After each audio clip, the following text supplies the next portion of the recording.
Halo semuanya, selamat datang. Sadar atau enggak, di balik setiap smartphone, laptop, atau apapun perangkat digital yang kita pakai, ada sebuah dunia tersembunyi yang sangat-sangat penting. Hari ini, kita bakal bedah peran vital Taiwan dalam peradaban digital kita, sebuah peran yang tersembunyi di dalam komponen super kecil. Coba deh kita renungkan sejenak. Apa sih yang sebenarnya jadi tulang punggung dunia modern kita? Dari kita transfer uang lewat m-banking sampai video call sama keluarga di seberang pulau, semuanya itu bergantung pada satu hal. Jawabannya itu ada di sesuatu yang ukurannya kecil banget, tapi rumitnya luar biasa. Benda ini tuh ibarat sistem saraf dunia digital kita. Tanpa dia, semua yang kita kenal sekarang, ya berhenti total. Oke, jadi begini perjalanan kita ke depan. Pertama, kita akan pahami dulu kenapa chip ini jadi fondasi dunia digital. Terus kita lacak gimana Taiwan bisa jadi raksasa teknologi, dan kita akan kenalan sama konsep pertahanan unik mereka, yaitu perisai silikon. Setelah itu, kita coba bayangkan skenario terburuknya, gimana kalau perisai itu retak. Dan terakhir, kita lihat perlombaan global yang sekarang lagi panas-panasnya. Yuk kita mulai. Oke, kita mulai dari dasarnya dulu ya. Semikonduktor, atau yang biasa kita sebut chip, itu bukan sekedar komponen elektronik biasa. Anggap aja mereka ini infrastruktur paling fundamental dari peradaban digital kita. Jadi dunia ini bukan cuma pakai chip, tapi dunia ini berjalan di atas chip. Beda banget kan?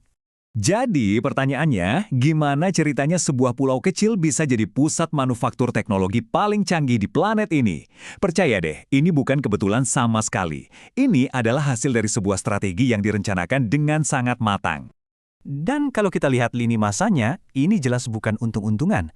Ini adalah strategi puluhan tahun. Sejak tahun 70-an, pemerintah Taiwan sengaja berbelok dari manufaktur murah ke teknologi tinggi. Mereka investasi besar-besaran di riset dan pendidikan.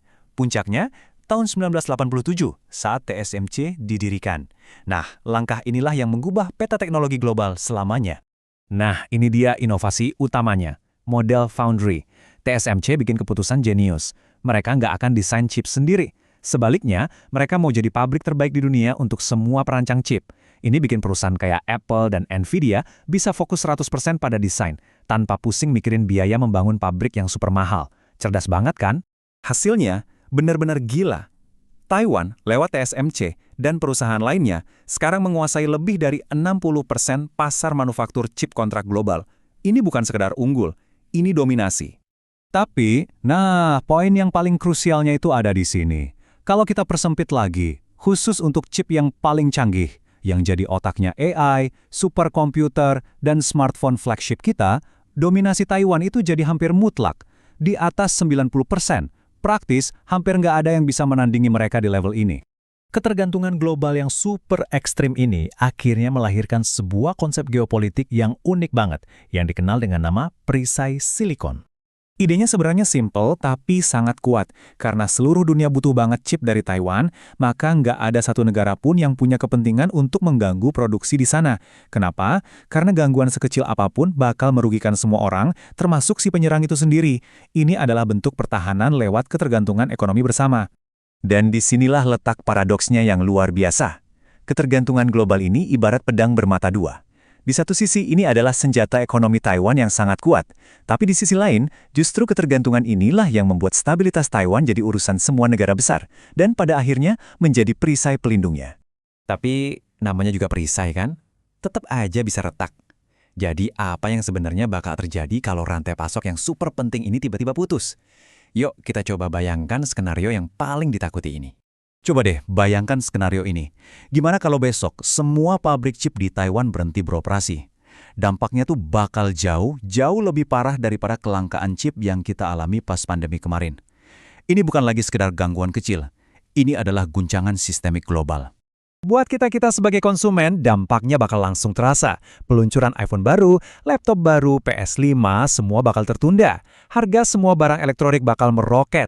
Bahkan mau beli mobil baru pun bakal jadi susah banget. Kehidupan digital kita sehari-hari pasti terganggu. Nah, dan untuk skala yang lebih besar, bagi industri, dampaknya lebih mengerikan lagi. Inovasi di bidang AI bisa macet total.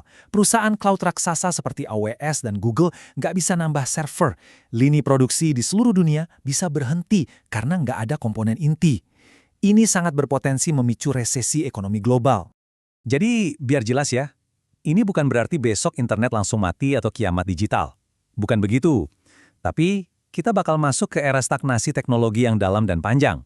Pertumbuhan ekonomi bakal melambat, inovasi macet, dan kita akan merasakan tekanannya selama bertahun-tahun.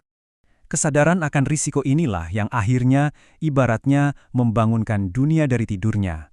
Negara-negara besar sekarang sadar kalau mereka terlalu bergantung pada satu tempat, dan mereka memulai sebuah perlombaan baru untuk mengamankan rantai pasok teknologi mereka sendiri. Kita sekarang sudah masuk ke era baru yang bisa disebut sebagai nasionalisme teknologi. Prioritasnya bergeser. Sekarang, keamanan strategis sebuah negara dianggap lebih penting daripada sekedar efisiensi biaya. Setiap kekuatan besar ingin mengendalikan takdir teknologinya sendiri. Dan slide ini menunjukkan betapa seriusnya perlombaan ini.